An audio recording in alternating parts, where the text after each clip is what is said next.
the conversation that we're about to have around transport and facilitation is one that is incredibly important. So I'm going to start off by inviting Deputy Minister to first respond to these questions. In an earlier conversation with Deputy Minister, as I was standing behind him in the lunch queue, we discovered that both our parents come from the very same city in South Africa, the city of Pietermaritzburg. And I'm reminded, Deputy Minister, of the provocation that was shared by Dr. Amonia earlier today, that here we are in Abidjan, connected because the world we find ourselves in is so much more deeply connected.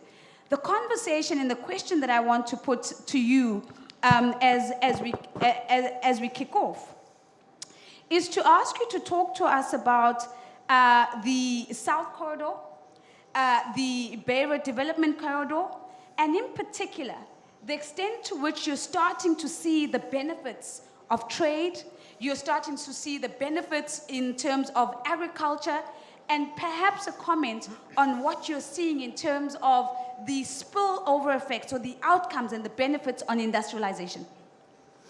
Thank you so much. I'd like to appreciate our host, Africa Development Bank, for hosting us in this beautiful country of Cote d'Ivoire. Coming from Zimbabwe, we as a nation are very excited about what is happening under the Second Republic in Zimbabwe, led by His Excellency the President, Dr. E.D. Mnangagwa. And a lot of infrastructure development has been happening recently. If you look, you take into example the North-South corridor that we talk about, where we've had an upgrade of the Beitbridge border post. We've had work on the Beitbridge to Harare Road, and we are now commencing work on Harare to Chirundu to allow the access from Beitbridge all the way through to the north to allow access into Zambia and beyond.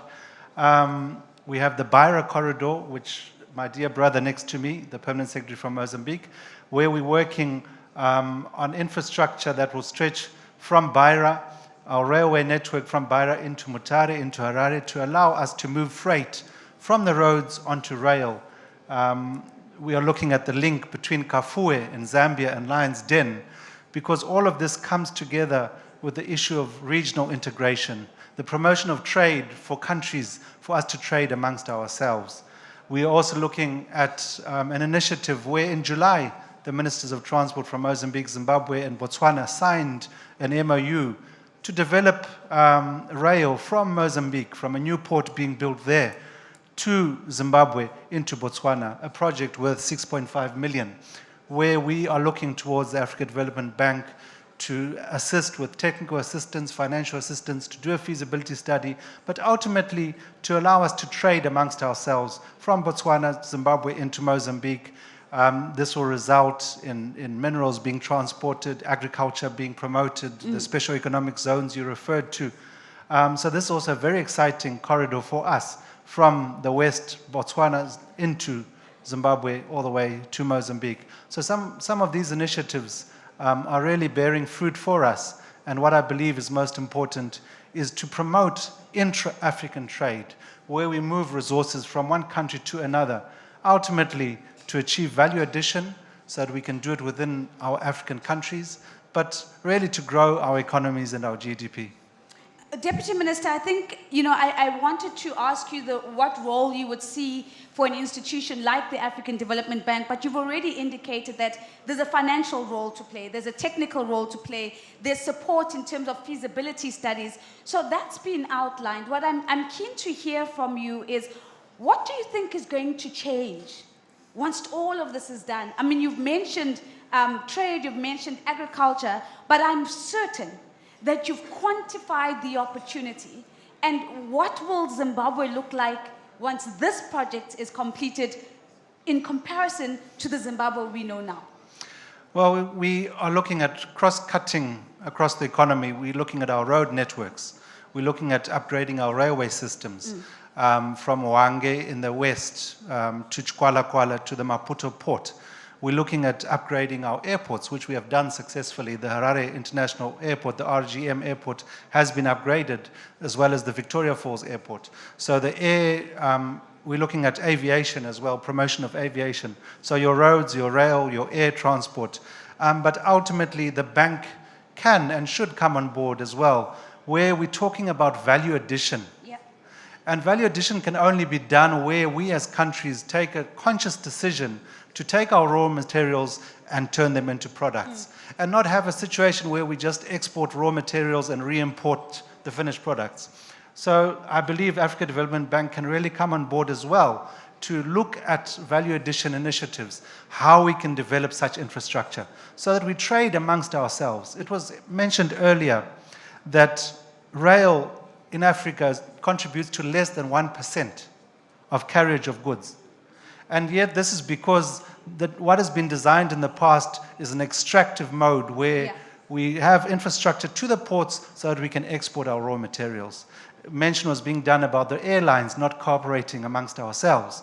So I believe the bank can really go a step further in identifying how we as African nations can trade amongst ourselves as we are entering into the continental free trade area. How do we trade amongst ourselves, but how do we ultimately do value addition on our products and trade in finished products as well? Deputy Minister, thank you very much. And I think the clarity there is so crystal, because what you're saying is part of that support is value addition, assuming that there's value that's been identified to start off with, because you only add onto a value base, but also the point you make about the emphasis on the how.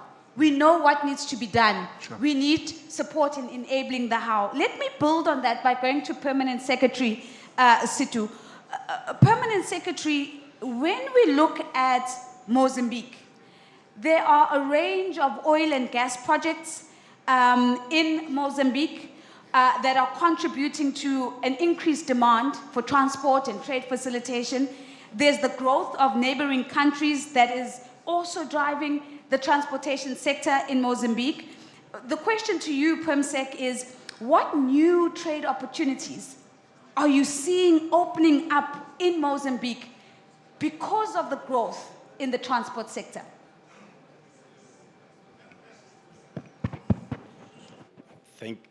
Thank you. I want to thank for having this invitation to be part of this good panel to talk about all those issues.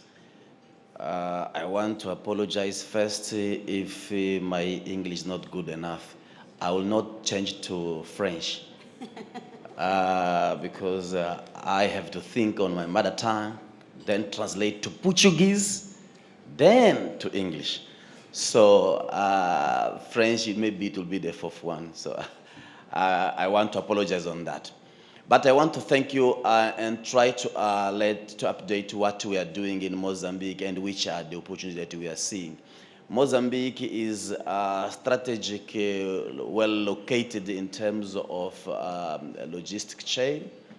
It's a gateway for many interland countries, and as a gateway, we do need to do our best in order that all the logistic can become more sustainable, efficient for us and for others that they have to use those corridors in Mozambique.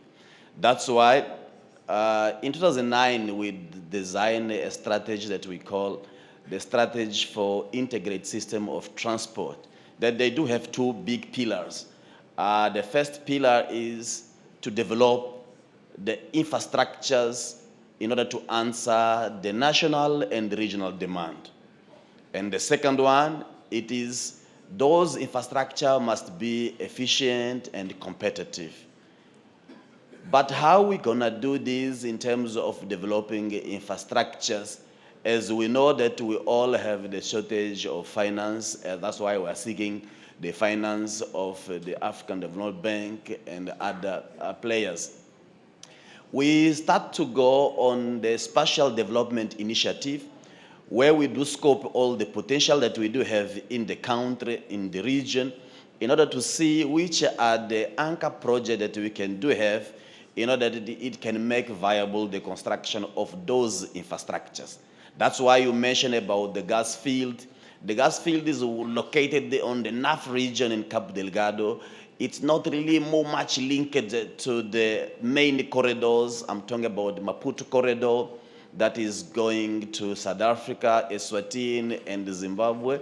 But I'm talking also about Beira corridor that is going to Zimbabwe, Malawi, Zambia, and DRC.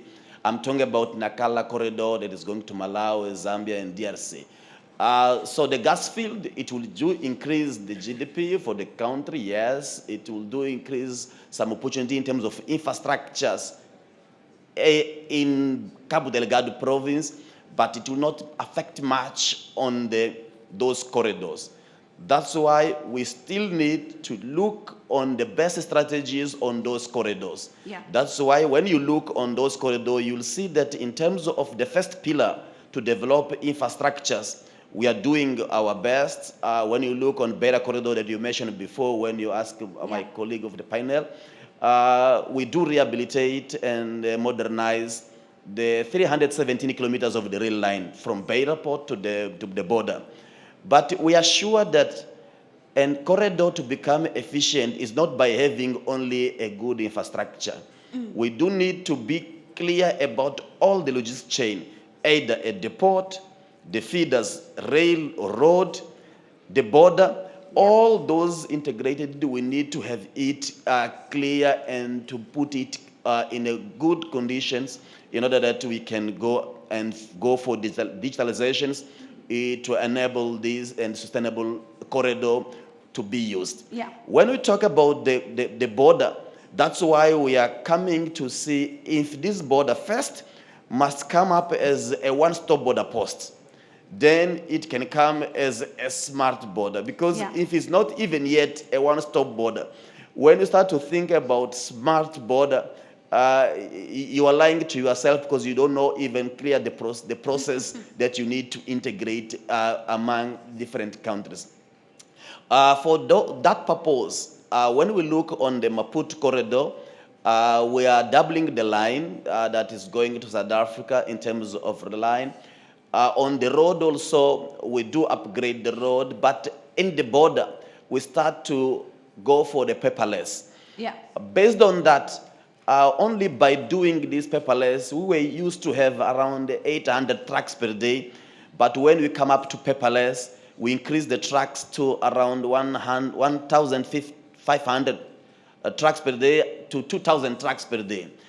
We are sure that the main idea, it was not to increase the trucks on the road, because if the cargo is really traditionally for train or for the rail cargo, it's supposed to go to the rail. But we as the Ministry of Transport and Communication, we do promote all the main of transport, and the cargo must go to a better logistic chain. If the rail, it is enabling the best results, the cargo will shift themselves to the rail. Yeah. That's why we are doing our best on the border, either on the road side, either on the rail side.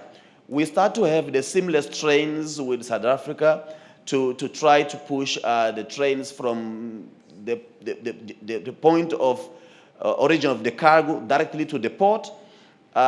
These, it reduces the time at the border, and then by doing this, it reduces the cost also. We do have the challenges of the rolling stocks, but the Africa Development Bank is helping us. One sec, I'm sorry to jump in. I think as I'm listening to your response, I think there's so much that you've shared, but one of the things I want to double click on, because I think it's so powerful, is that you've said to us, think about the process of digitization. You've spoken about how you focused on moving from paperless to automated first, before you go into deeper, more deeply integrated technology.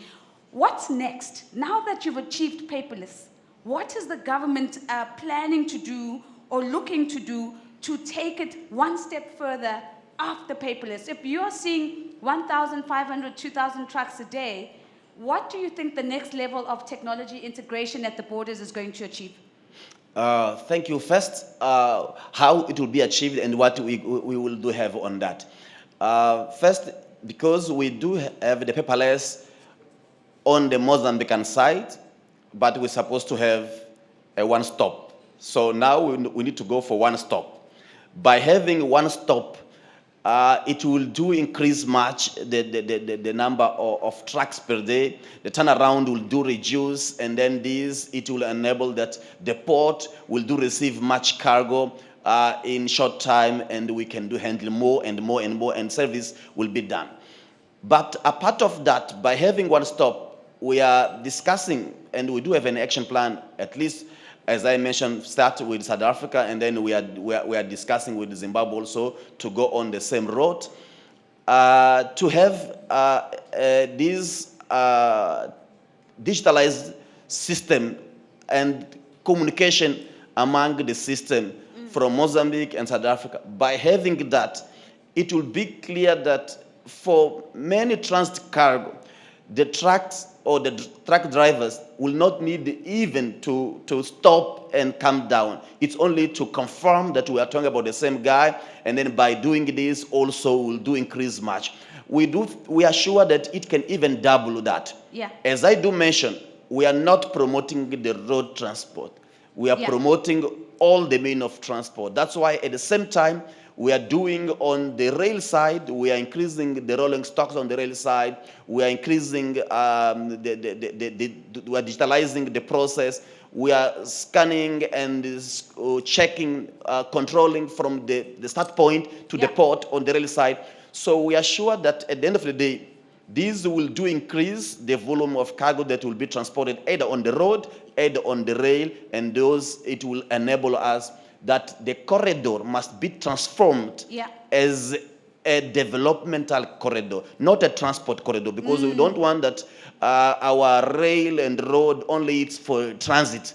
We are doing all this to create an environment in which we need to industrialize all the roads where we do have the rail or the road, because we do have all the resources that we can do that. Permsec, thank you very much. I think that's absolutely powerful. One of the sound bites I love from what you've shared is that we're not talking about transport corridors. We're talking about the opportunity to transform development corridors. And I think that's a really powerful provocation. And what you're also saying is that we need to be thinking about transport infrastructure in a very integrated way of thinking about the broader value chain. So let me go to Mr. Diane. Mr. Diane, to first start off by apologizing by calling you Madame earlier on. Mr. Mori Diane, my apologies are registered in the room. Mr. Diane, I want us to build on some of the things that Permsec has put on the table. Because if one goes to your website, these are the words that you use. You say, our vision is that we realize an optimized, simplified, and secure movement of goods and people between African countries. It feels like an incredible way of summing up why we're here. With that in mind, when you scan the technological innovations that are available, what's exciting you? And I'm wanting to hear about innovations that take us beyond just the one-stop shop, beyond just being paperless, but really get us to the next level of technology that facilitates trade. What's exciting for you right now? Well, thank you very much. I'd like to thank the African Development Bank for this great opportunity to address a subject that is really very important to us, and I believe to the whole continent. And I must say that it was so refreshing to hear the minister from Mozambique. Actually, when I heard him and when I was listening to him, it felt like I was making the case myself. Usually when I hear about connectivity in Africa, the emphasis is on ports, airports, and sometimes corridors. Very seldom borders are mentioned. But one has to really look at the fact 80 to 90% of the African population travel through borders, land borders. We heard from airline industries, 5–10% only of African people travel by air. So we're talking about how we treat ourselves, traveling from one country to the next. So we really have to look at this fact. It's very, very important. Before talking about innovation, technology, we need to dream for ourselves, to provide the best services to our own people, our moms, our dads, our brothers and sisters that are crossing the borders every day. So before even talking about innovation, let's talk about basic things. Have buildings to house agents that works at the border. Have buildings to be able to host users at the borders. We have to have the basic infrastructure. Thanks to the African Development Bank, there is a great emphasis on developing corridors now across Africa. We, as a company, Scanning Systems, we have dedicated our work to providing the best service at borders.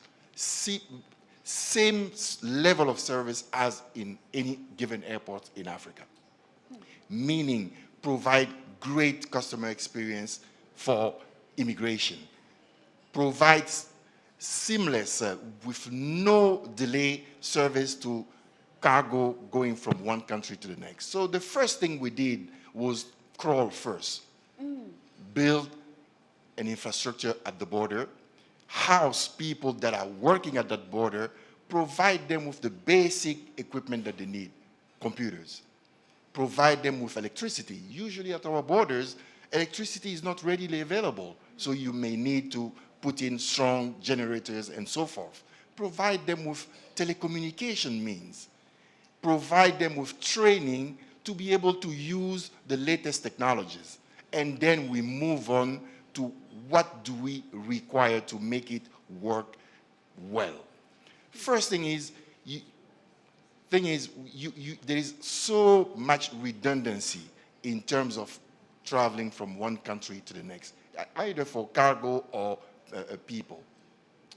It was to think of re-engineering the process.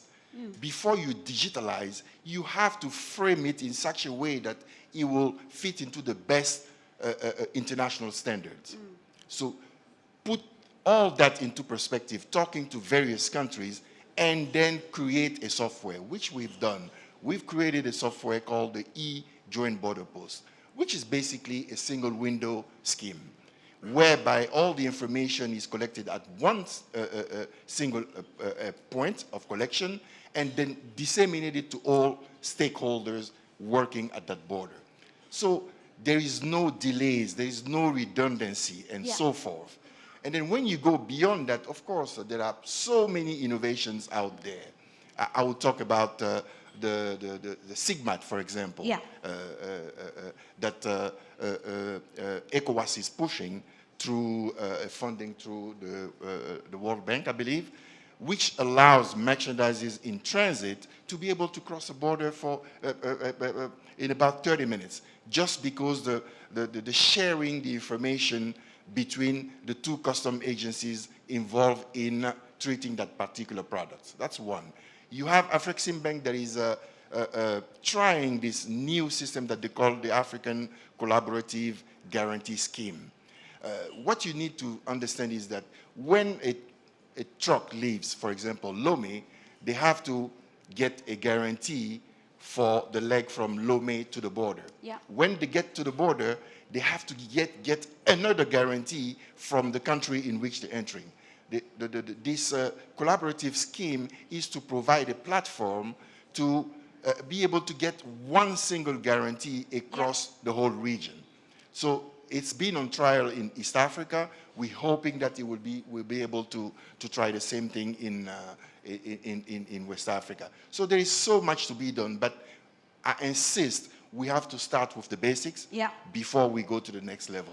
So, Mr. Diane, you took my second question out of my mouth, because I had wanted to ask you, how do you benchmark in terms of what is good and what is high quality? And it was so fascinating to me that the examples you brought to the surface are from Africa.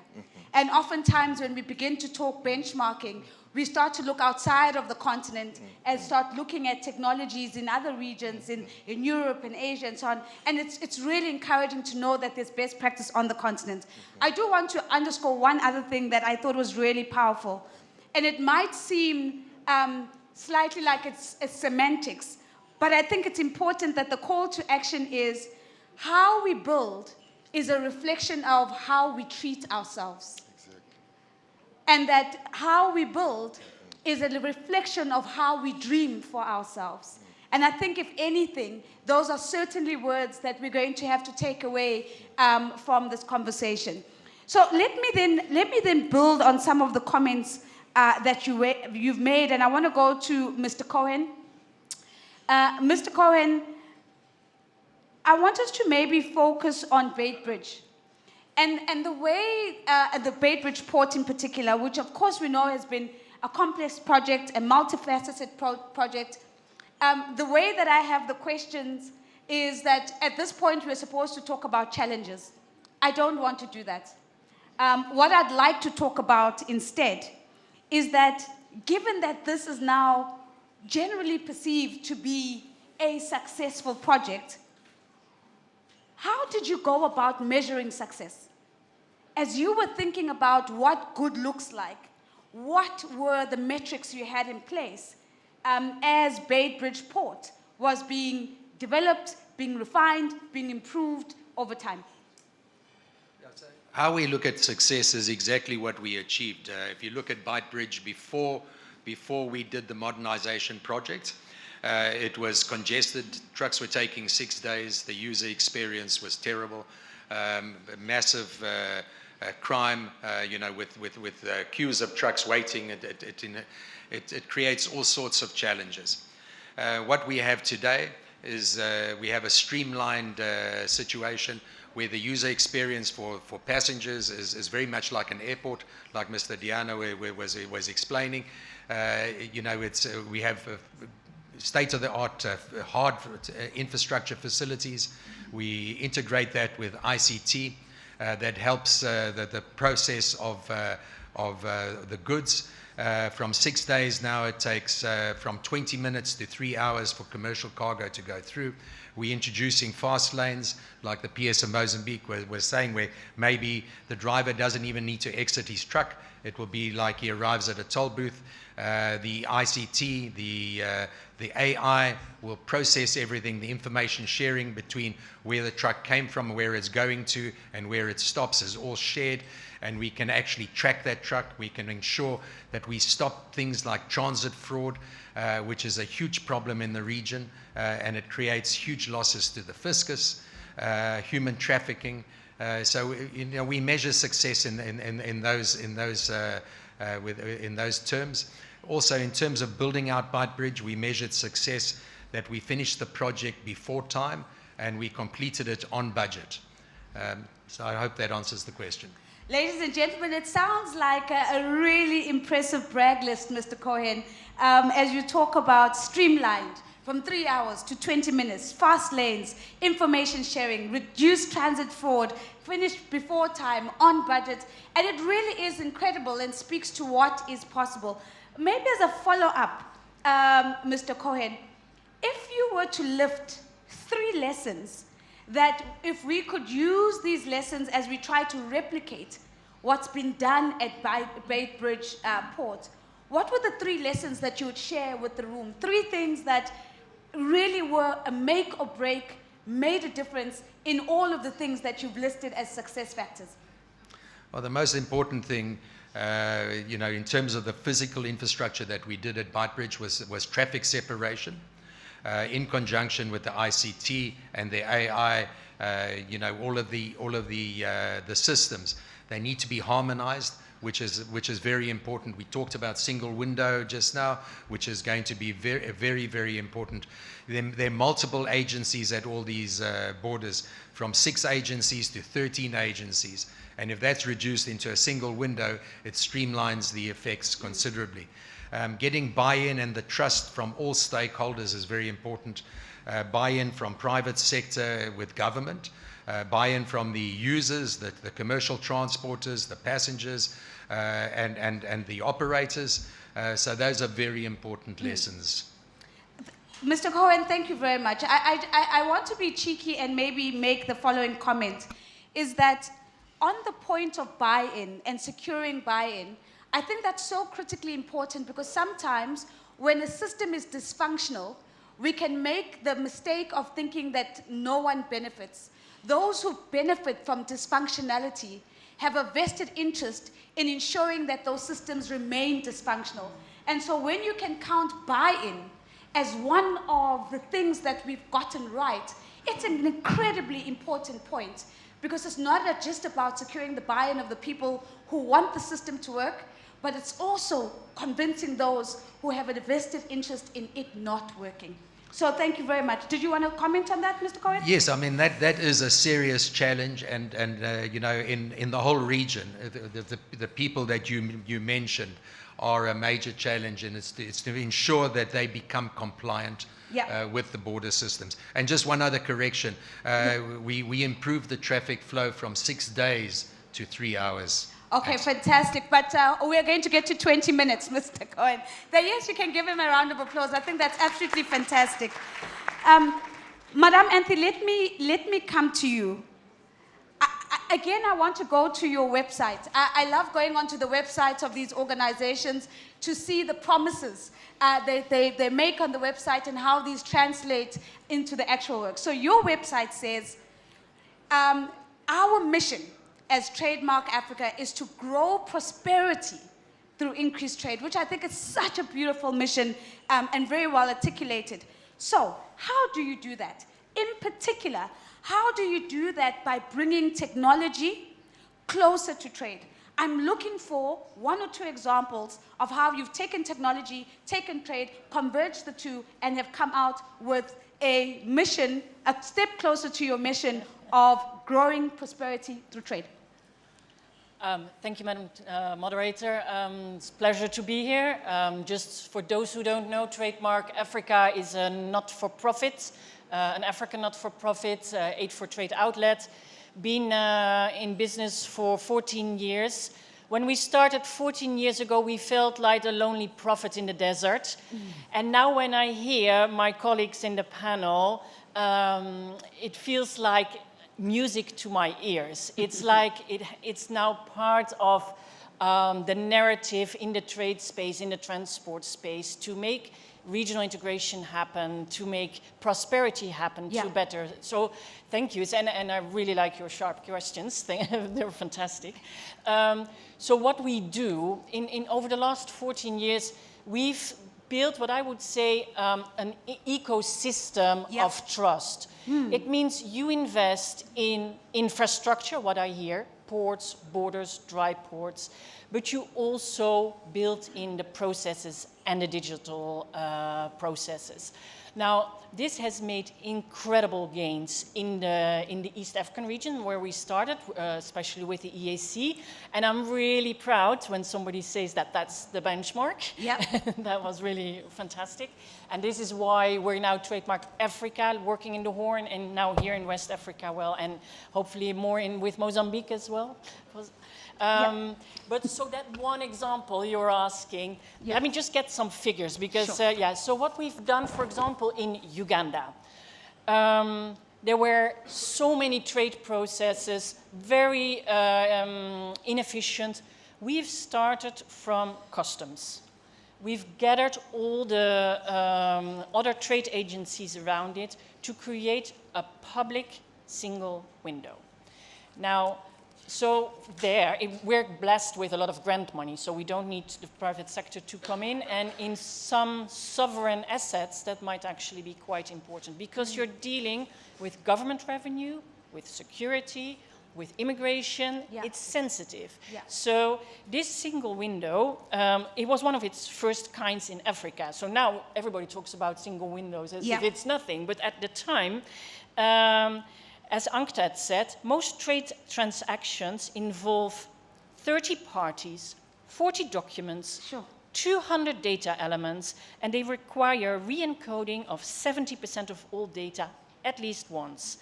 Now, if you can reduce that and put that in one place, that's where you get the gains. So over the years, with these 20 agencies in Uganda, we've been able to reduce the cost of clearing goods by 25 million in 1 year, the cost to the country.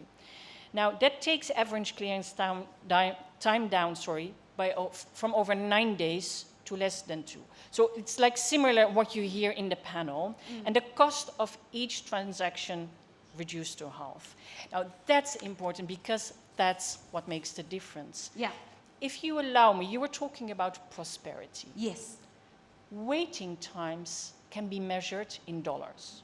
We've calculated that 24 hours waiting time is a cost for one truck of $210.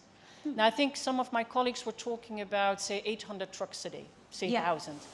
A daily extra cost to the economy is then, give or take, $200,000. Sure. On a year, what does that mean? We're talking about $60 million into the economy of extra cost.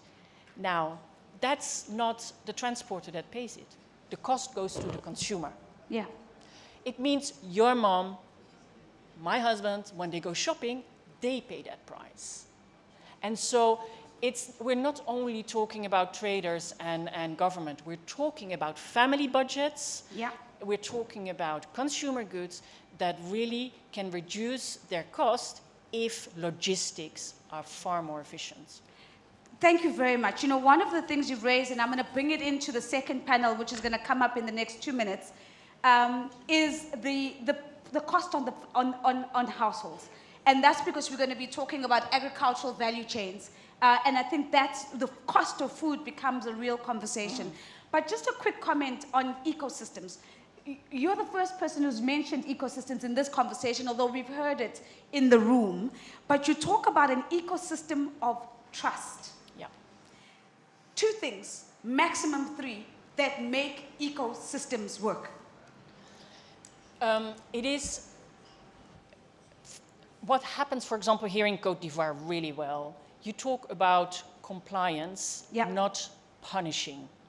It means if a trader makes a mistake, what do you do as a customs officer? You punish him, or you say, let's sit together and make sure you understand. We go as far with you as possible. We sit with you, you understand our systems. Now, then if you default, then you pay the fine. Yeah. But that creating a trust is communication, is sitting together, is stakeholder engagement. It's between traders and the agencies. It's among agencies in a country. Do the customs talk to the standard people? And it's between, and we heard it in the panel, it's between countries, cross-border. Yeah. A few weeks ago, we organized the Ghanaians and Ghanaian and the Ivorian customs people to sit together. The systems are not communicating. They both use SIGMET. I think my colleague was talking about SIGMET. It's not working. They don't exchange data. Sit together, create that trust. And that takes a lot of soft power. Yeah. It takes sitting together, creating amicable relations between nations, between agencies. It's a lot of work. It's worth a while. It's a lot of work, but certainly worth doing. Compliance, communication, and soft power. That's a term I haven't heard in the room up until this point. Now, I want to wrap up, but I know that Deputy Minister says that he's got a 30-second gratitude that he wants to extend. Go ahead, Deputy Minister. Thank you, Madam Shabalala. It would be remiss for me to leave without saying these words.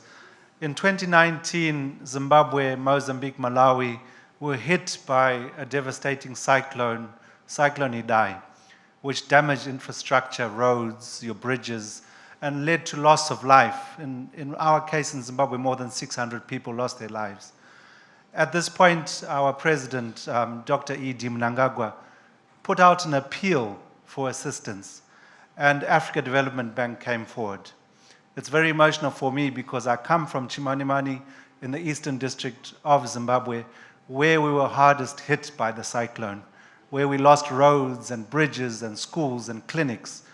But Africa Development Bank came forward and worked with the UN agency UNOPS to restore our roads, our bridges, and really built back better. We had a road that was built from Machongwe to Resitu Mission, which has opened up even what we didn't have before the cyclone. Farmers have benefited, carrying their perishable product to market, accessing medical facilities. And really, I felt it was important for me to say these words, to thank you, Africa Development Bank. I can see our Vice President sitting here with your team. That intervention really has gone a long way. And it's such interventions that make your existence really important. I would like to thank you so much. Thank you very much, Deputy Minister. Now, ladies and gentlemen, before we give them a final round of applause, allow me just to throw these sound bites at you. We need to remind ourselves that we can crawl first before we walk and run. We need to dream better for ourselves. And we need to remind ourselves that that which we build is a reflection of how we want to treat ourselves. Allow me to also remind you that once we were loners in the desert, and now all we hear is music to our ears. The most important conversation is how everything actually impacts the family budget at a household level. A very big thank you to my panelists, please. Let's give them a big round of applause. Thank you so much.